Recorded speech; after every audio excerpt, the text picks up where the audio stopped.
¿Te imaginas entrenando tu nivel de inglés, tu speaking, con la inteligencia artificial de ChatGPT?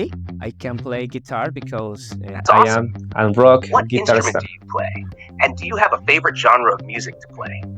Well, I am guitar player and I like to play. Esto es posible ya que ahora ChatGPT integra una función de hablar y de escuchar, incluso en la versión 3.5.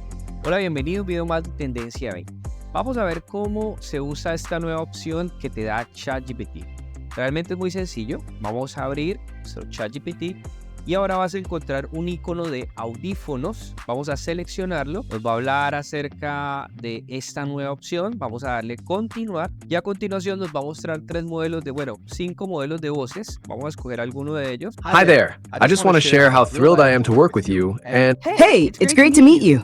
Hola, quiero que me ayudes a practicar inglés.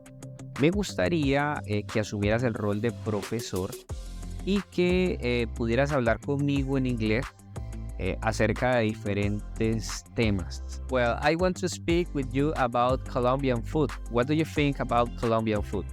Colombian food is diverse and delicious. Are there specific Colombian dishes you're curious about, or do you want a general overview? Well, what do you think about empanadas? Empanadas are fantastic. They're savory pastries filled with various ingredients. What's your favorite type of empanada or one you'd like to try? Well, do you know how to prepare arepas with cheese? Making arepas with cheese is quite enjoyable. You'll need maize flour, cheese, water, and a pinch of salt. Mix, shape into discs, and cook until golden. I can play guitar because That's awesome. I am and rock What guitar instrument star. do you play? And do you have a favorite genre of music to play? Well, I am guitar player and I like to play rock and maybe pop sometimes. That's fantastic. Rock and pop offer a wide range of styles. Any favorite rock or pop artists that inspire your playing?